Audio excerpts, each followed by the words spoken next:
Okay, just going to do a product comparison between our latest horizontal log splitter compared to the original log splitter that we purchased probably about 3 or 4 years ago. Just going to run through the changes and improvements that we've made just to show you the differences of what we've done. Okay, starting at the top, we've got our two-way Prince type spool controller or two-way valve. Here we've got a relief valve which governs our pressure and flow through, and we've also got the detent option over here. On this one there is no relief valve, so we've got no control over pressure or flow through. Moving down to the wedge, we've got our latest triangle wedge here with the leading edge compared to just a straight knife on this one. A trusty 4-inch ram with a large 50mm spare for efficiency and speed compared to our old 5-inch ram which is incompetent and slow. Okay, slight modification. We've changed our support beams here to tubular compared to our flat plate steel here, which normally bends as soon as you chuck a bit of wood on it. Okay, another design, not like any other log splitter.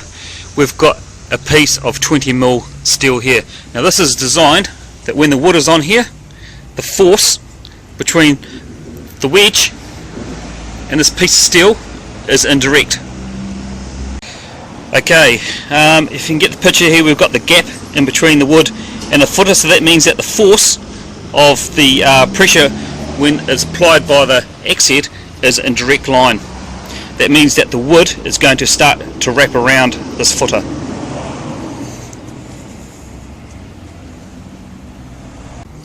Okay, on this machine there's obviously no gap, so what is happening is that the wood is actually fully supported once the wedge makes contact with the wood.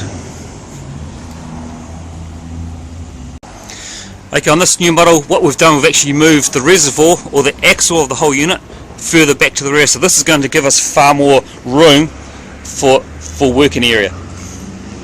Compared to this one, obviously our working area is infringed by the axle and the tyre that's in the way as well. Another thing we've done for the engine is that we've actually lowered the engine down to the bottom of the reservoir, so that means that the oil in the reservoir is going to get a positive head pressure to the pump, so that means that the pump is not actually straining or trying to lift the oil before it starts to try and push it. If you see around this one here, we've got this height here and we've got the pump up here, so basically it's going to have to lift that much before it starts to actually push the oil through the system.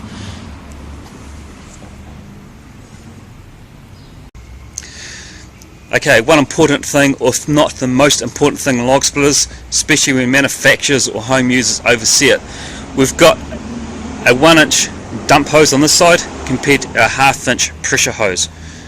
On this particular unit we've got a 1/2 inch in and a 1/2 inch out. Now what it's designed to do is that the pump is going to pump at 16 gallon per minute. That's not going to stop or change. So when the ram is fully extended out to the end, we've got a cylinder full of hydraulic oil. So to get that oil out of the cylinder, in comparison with our pump still pumping at 16 gallon per minute, we're going to have to get it out through our larger dump hose. So that means that your cycle time is going to be much more efficient and you're going to have less friction and heat build up. Okay, another very important thing, obviously when you look at log splitters, speed. We've got this amazing machine down to 5.5 seconds there and back compared to a staggering 22 to 23 seconds for this machine here. So what we'll do, we'll just fire it up and give you a quick demo.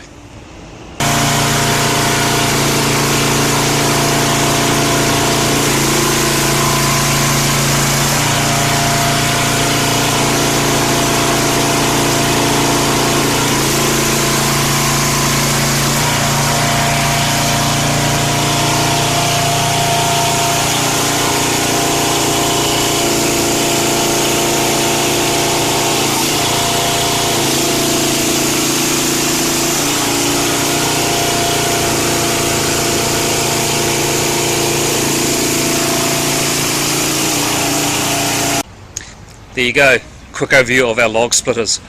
Don't forget to visit our website www.logsplitters.co.nz, and be careful, there are quite a lot of log splitters out there on the internet, so be mindful of what you buy is what you get. Okay, thanks for watching, and please subscribe.